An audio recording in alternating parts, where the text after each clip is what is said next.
The massive crystal dome of the Galactic Council chamber sparkled under 3 different suns.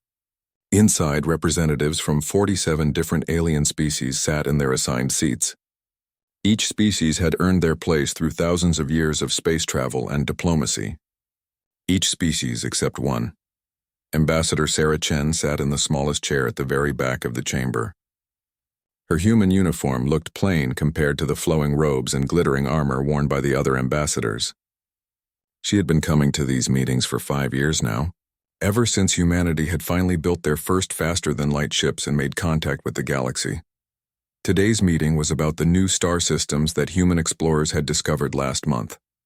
3 beautiful systems with planets perfect for human colonies.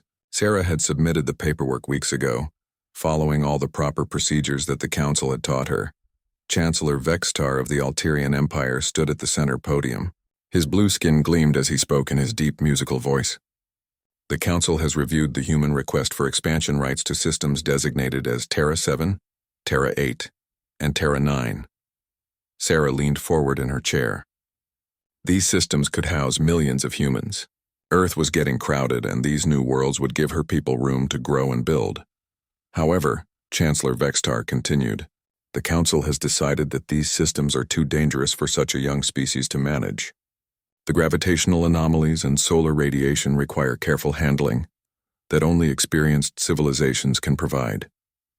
Sarah stood up quickly. With respect, Chancellor, our scientists have studied these systems for months. The dangers you mention are manageable with our current technology. We have the ships and the knowledge to— Sit down, child, interrupted Commander Zolth of the Corellian military caste. His 4 arms gestured dismissively. Humans have been in space for barely 50 years. We have been exploring the galaxy for over 10,000 years. You do not understand the complexities involved. But we discovered these systems, Sarah said, her voice staying calm despite her frustration. Our exploration teams found them first. According to Galactic law, said the ancient Zenkari representative through her translation device, includes provisions for protecting young species from their own inexperience. The Council votes to place these systems under temporary Alterian administration until humanity develops sufficient maturity. The vote was swift and predictable. 46 votes in favor, 1 against. Sarah's vote didn't matter. It never did. After the meeting, Chancellor Vexatar approached Sarah's small desk. His towering form cast a shadow over her as he smiled in what he probably thought was a friendly way. Do not be upset, little human, he said, reaching down to pat Sarah's head like she was a pet. Your species shows such promise. In perhaps another century or 2, you might be ready for real responsibility. Until then, let the adults handle the dangerous work. Sarah felt her hands clench into fists, but she kept her voice steady. We are not children, Chancellor. We are a sovereign species with the same rights as any other council member. Of course you are, Vextar said with a chuckle that sounded like wind chimes. Such adorable ambition. This is exactly why the galaxy loves humanity. You have such spirit, such determination. It reminds us all of ourselves when we were young. The other ambassadors laughed along with him. Even the usually serious Vorthak warrior representative seemed amused. Sarah had heard this kind of talk for 5 years now. Every time humans tried to expand, to grow, to take on bigger projects, the Council found reasons to say no. Too dangerous, too complex, too advanced for such a young species. Sarah gathered her papers and walked toward the exit. As she passed the Jaxari representative, the reptilian alien hissed softly. Perhaps humans should focus on learning proper manners before trying to claim new worlds. Some species never learn their place. The comment was meant to be quiet, but Sarah heard it. She kept walking.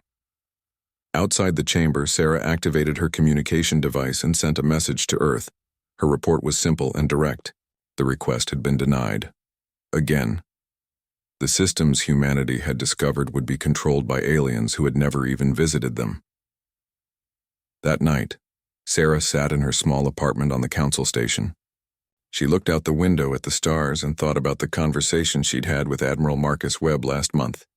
Webb was the head of Earth's new Deep Space Command, a military branch that most aliens didn't know existed. They're never going to treat us as equals, Webb had told her during their encrypted conversation. No matter how polite we are, no matter how many rules we follow, They see us as children playing at being adults. Sarah had disagreed then.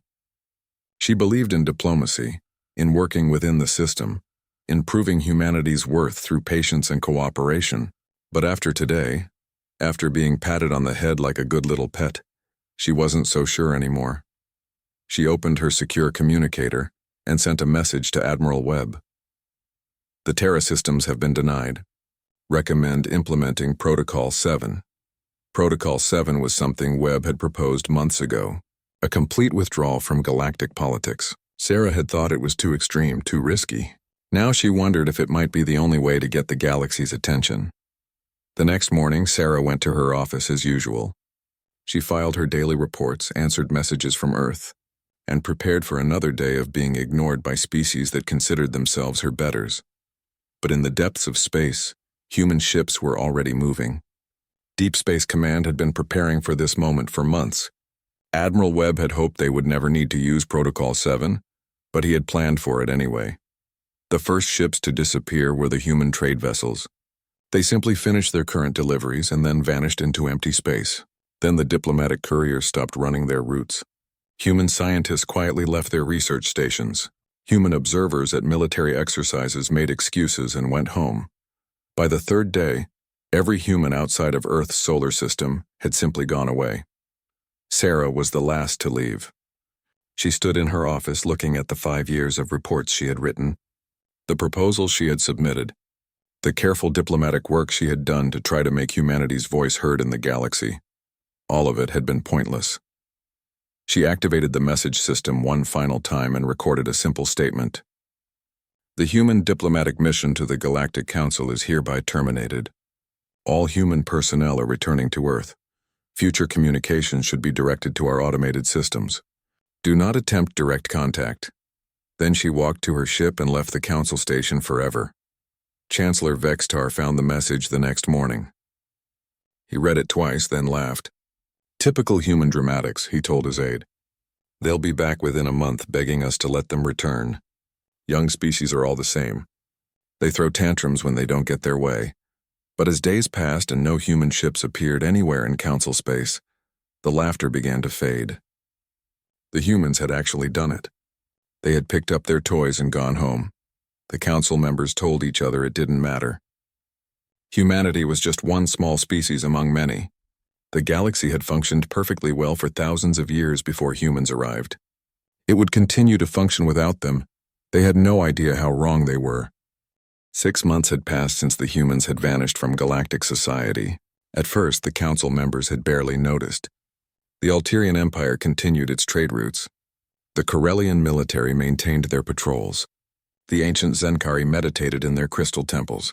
Life went on as it always had, but slowly small problems began to appear. Trade routes that had run smoothly for decades started having delays. The human cargo ships had always been reliable, carrying goods between systems that other species found unprofitable. Now those routes were empty, and supplies began backing up at major stations. More troubling were the reports coming in from the Outer Rim territories. Strange things were happening in the dark spaces between stars. Captain Zultar of the Zilthari slave ship Prophet's Edge was the first to report an incident. His ship had been carrying a cargo of primitive aliens captured from a small world near council space. The journey to the slave markets should have been routine. Instead, his ship had simply stopped working. Everything went dark, he told the investigators. Life support, engines, communications, everything. We drifted for 3 days. When the systems came back online, the cargo hold was empty. 200 slaves gone. No signs of forced entry, no damage to the ship. They just vanished. The security recordings showed nothing useful. The cameras had mysteriously malfunctioned during the exact time period when the slaves disappeared. The only clue was a single message left on the ship's computer. These beings are now free. Do not follow. Commander Thex of the Corellian military dismissed the report, probably sabotaged by the slaves themselves. Primitive species sometimes get lucky. But then more reports came in. A Jaxari mining operation on the world of Keth 9 woke up one morning to find all their equipment disabled and their slave workers gone. Over 10,000 beings had vanished overnight. The Jaxari overseers were found unconscious but unharmed, with no memory of what had happened. Pirate fleets that had terrorized trade routes for years suddenly found their ships breaking down in empty space. Their weapons wouldn't fire, their engines wouldn't start, and their life support systems barely functioned. Rescue ships would find them drifting helplessly, their crews alive but their ships completely dead. The pirates all told the same story. They had detected what seemed like an easy target, maybe a cargo ship or a passenger liner traveling alone, but when they moved to attack, their systems had simply shut down. None of them reported seeing the ship that had disabled them. At first, Council investigators thought they were dealing with some new type of weapon or technology, but the pattern was too specific. The mysterious attackers only targeted slavers, pirates, and operations that exploited weaker species. Legitimate trade and military vessels were left completely alone. The breakthrough came when a Vorthak battlecruiser encountered one of the ghost ships that captain. Gorthak was a proud warrior who had served in the Vorthak fleet for 30 years. His ship, the Blood of Honor, was one of the most advanced vessels in the galaxy. When reports came in of a mysterious ship near the border systems, he volunteered to investigate. "We will show these cowards what happens when they hide in the shadows like prey animals," he declared to his crew. The Vorthak found their target in the Kepler 442 system. Their sensors detected a ship of unknown design, about the size of a destroyer but with energy readings that made no sense. The vessel seemed to be powered by technology, far beyond anything in the Council databases. Captain Gorthak ordered his crew to attack positions. "Unknown vessel, you will surrender immediately or be destroyed." The Vorthak do not negotiate with cowards. The response came as a simple text message: "Leave the system." "You do not belong here," Gorthak laughed. "Fire all weapons." The Blood of Honor unleashed its full arsenal. Plasma cannons, fusion torpedoes, and particle beams all struck the unknown ship directly. The explosions lit up space like a small star. When the light faded, the mysterious vessel was completely undamaged. Then everything went wrong for the Vorthak. Their weapon systems shut down. Their engines stopped working. Their communication array went silent.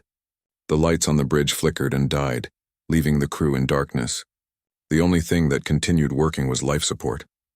In the silence, Captain Gorthak heard a voice speaking directly into his mind.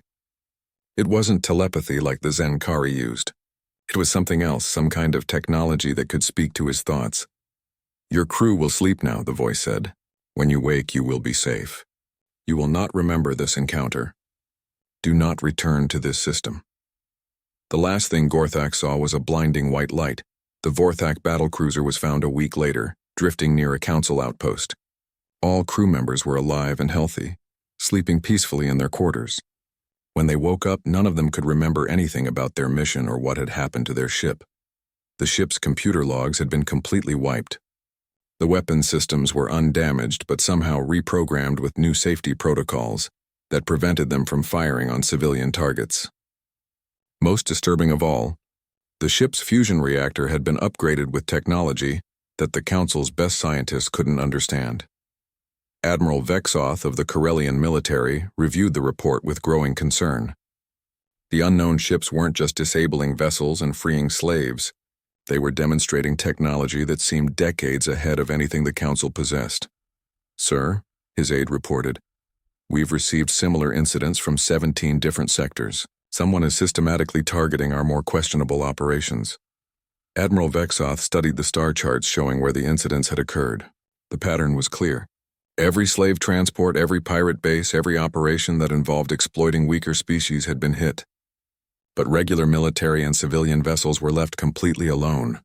Who could be doing this? He wondered aloud. His aide hesitated before answering. "Sir, some of our intelligence analysts think it might be the humans."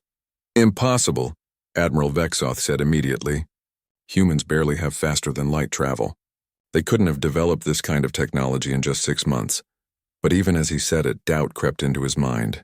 The humans had been surprisingly quick learners during their time with the Council. Their scientists had absorbed information faster than any species the galaxy had ever seen. And they had always been unusually concerned with what they called ethics and human rights. "Keep monitoring the situation," he ordered, "and see if you can find any trace of human involvement." What Admiral Vexoth didn't know was that human ships were already watching his fleet. Invisible to Council sensors, advanced human vessels tracked every military movement, recorded every communication, and mapped every patrol route.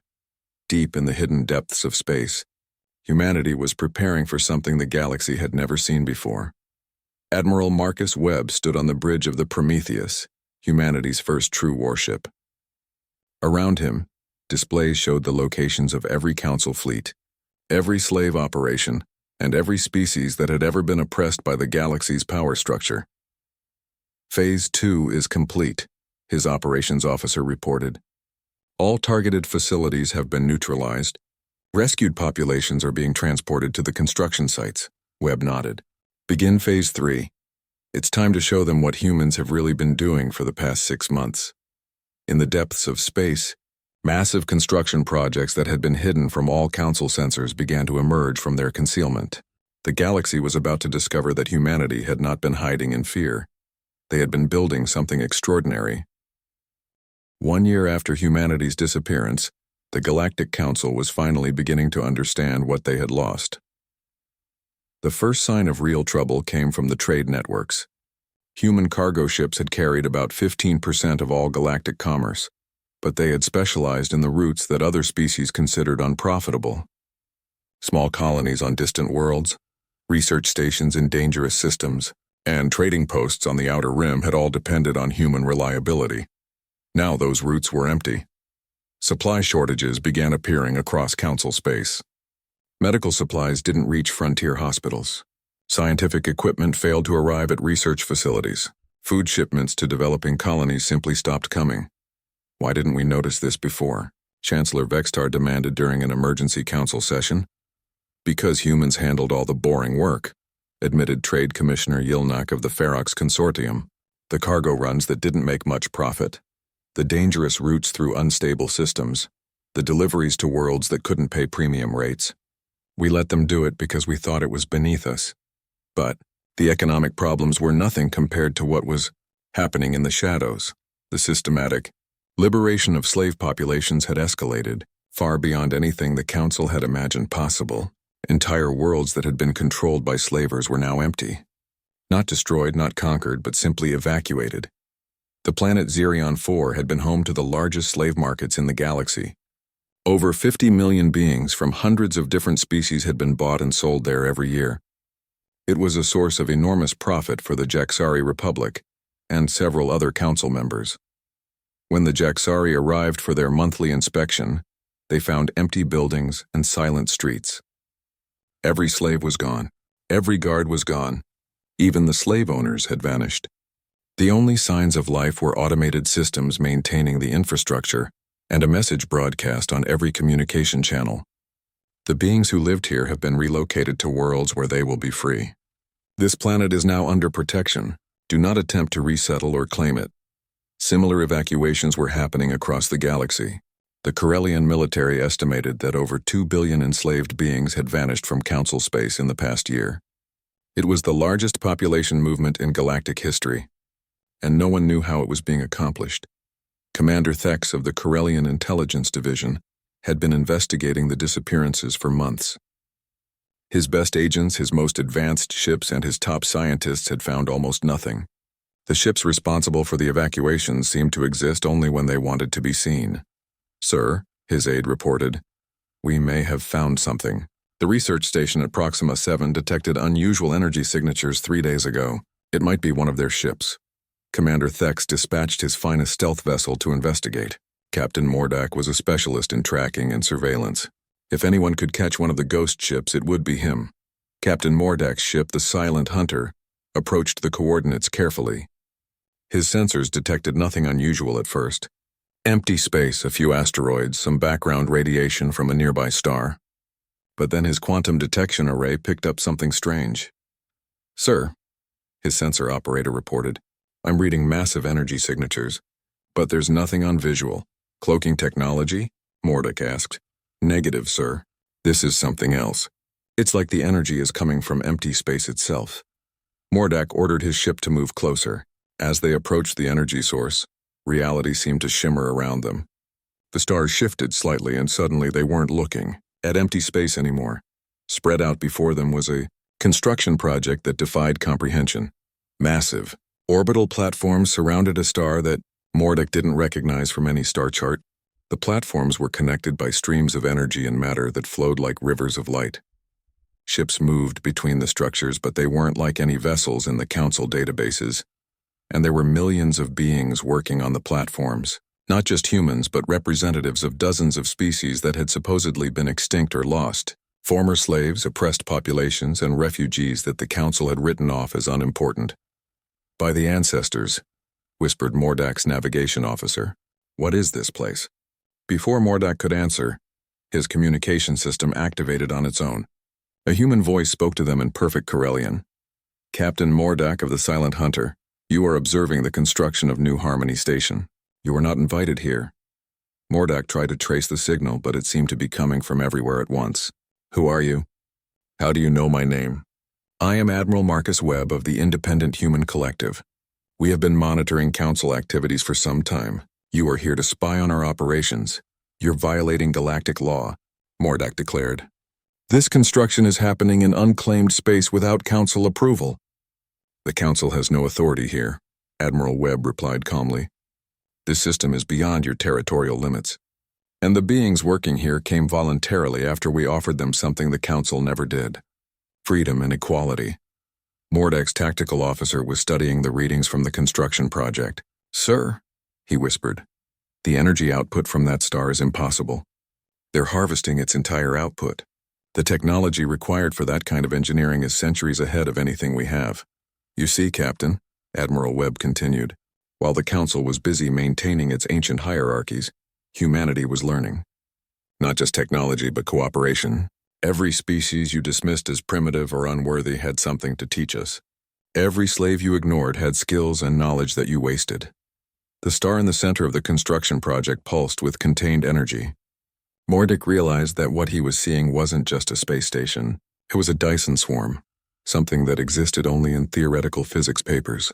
The humans were capturing the total energy output of an entire star. "This is impossible," Mordak said.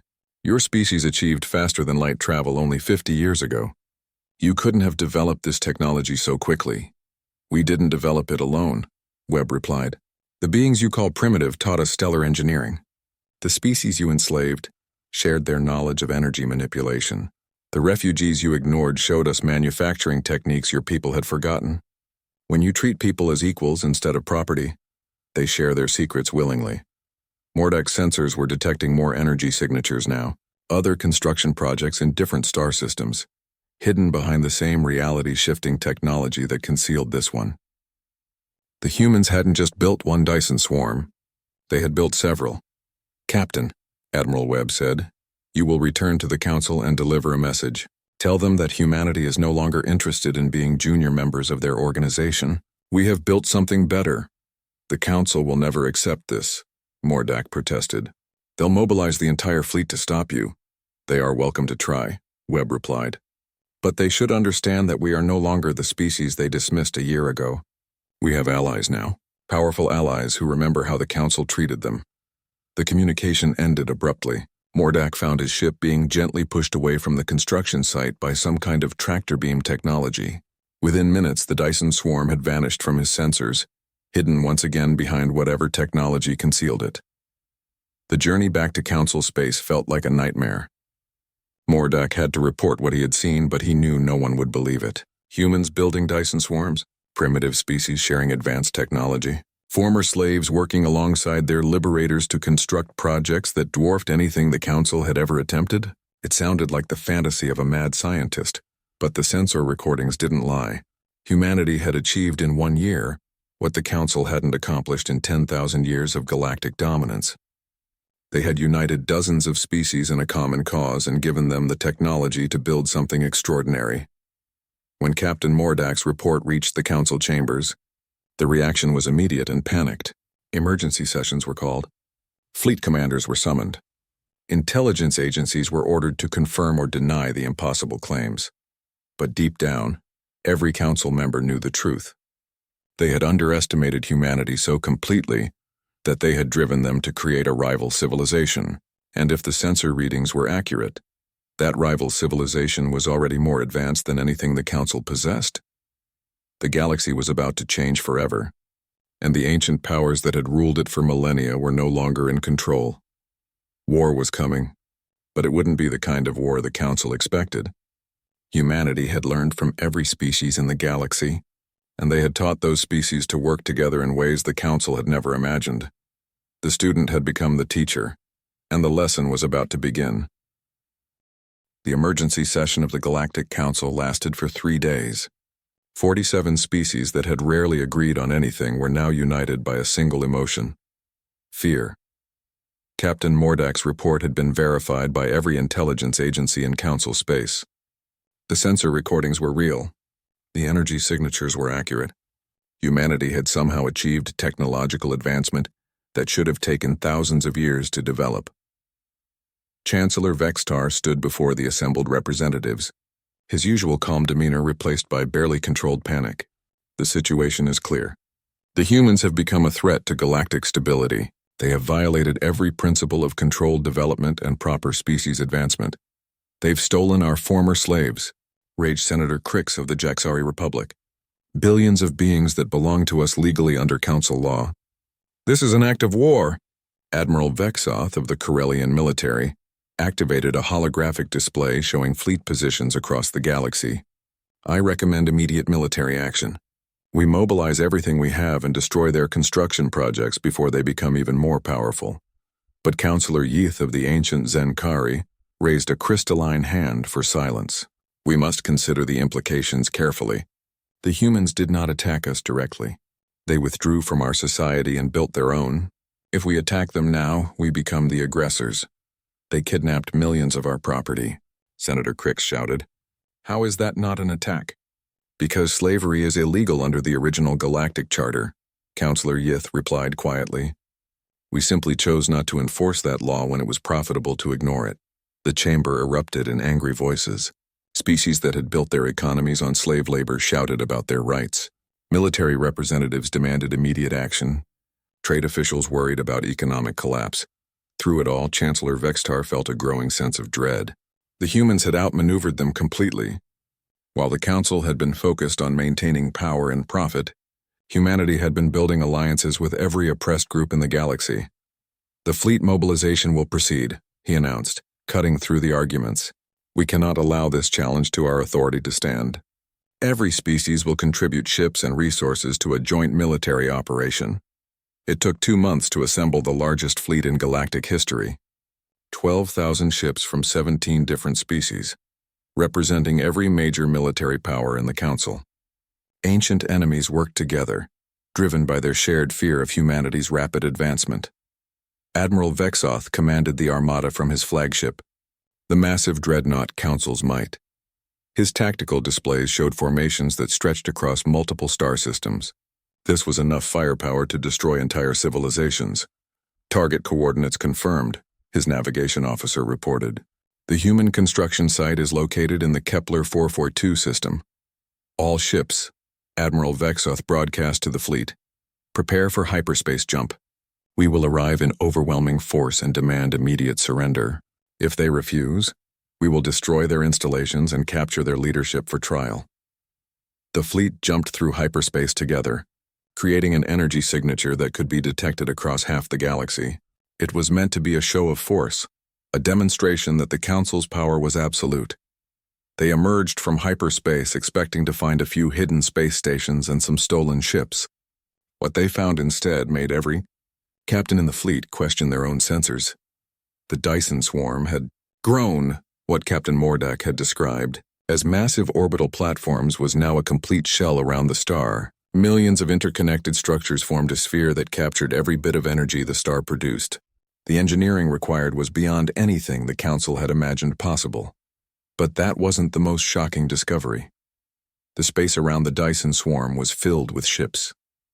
Not thousands, but millions of vessels representing every species in the galaxy. Many of the designs were completely unknown to Council databases. Others were clearly based on technologies that various species had kept secret for centuries.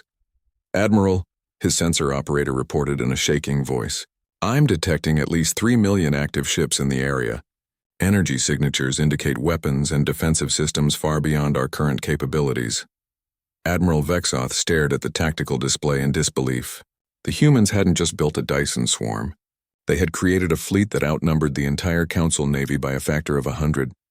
"This is impossible," he whispered. "Where did they get so many ships?" His answer came in the form of a communication broadcast that reached every vessel in the Council fleet simultaneously. The image that appeared on their screens showed Admiral Marcus Webb standing on what appeared to be the bridge of a ship built from living crystal. "Admiral Vexoth," Webb said calmly, "welcome to the Kepler 442 system. I see you brought friends."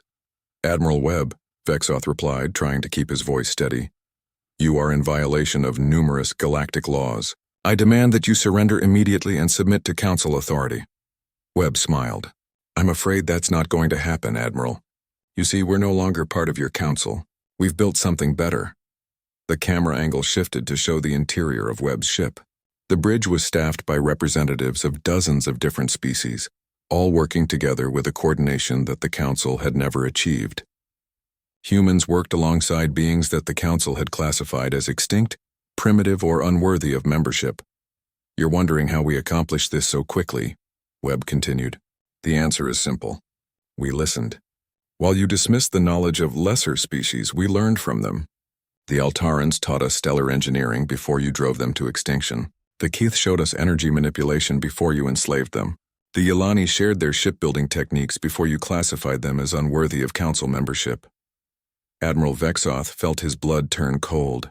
The species Webb was naming had been eliminated or enslaved by the Council centuries ago. According to official records, their knowledge had been lost forever. "You're lying," Vexoth said.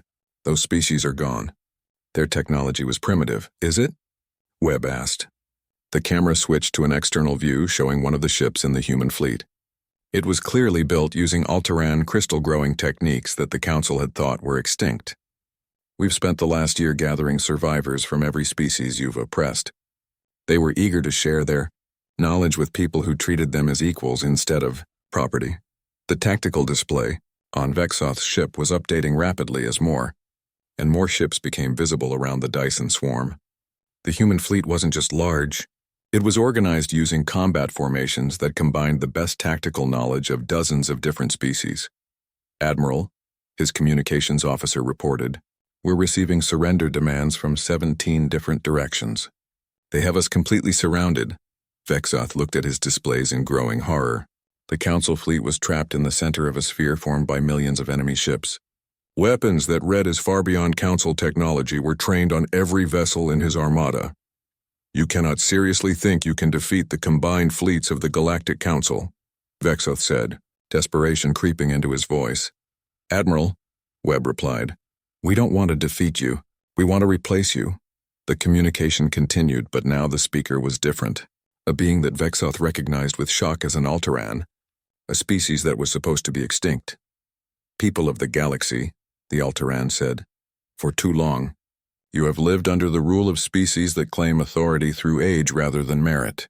They have enslaved the weak, hoarded knowledge and prevented the growth that comes from true cooperation. Today that ends." More voices joined the broadcast, representatives of species that the Council had classified as dead, primitive, or unworthy. All of them were alive, all of them had advanced technology, and all of them were united under humanity's banner. "We offer every being in the galaxy a choice," Admiral Webb said, retaking control of the broadcast.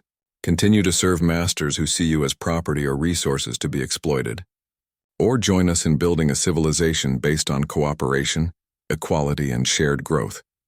Admiral Vexoth realized that this wasn't just a military confrontation. It was a revolution. Humanity hadn't just built a fleet.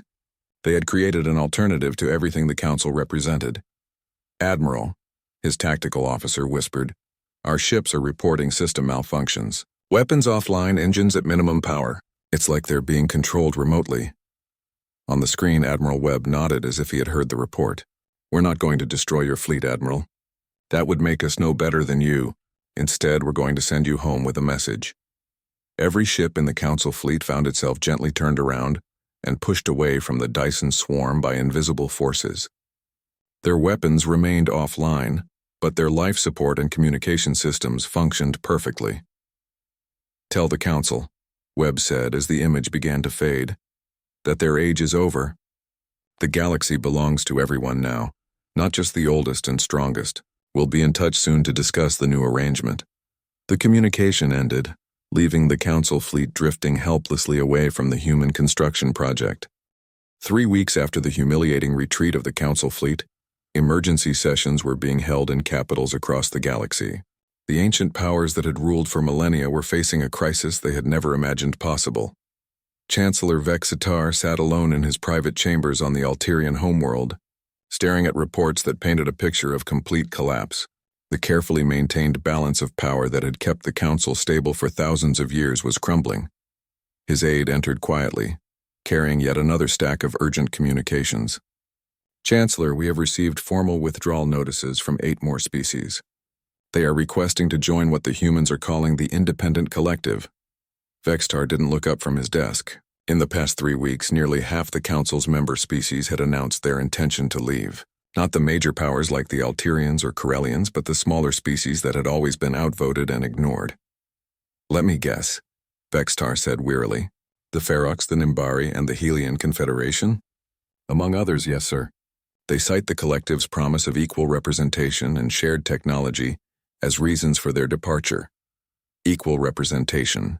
The phrase had become like poison to the Council's leadership. For 10,000 years, the galaxy had been ruled by the oldest and most powerful species.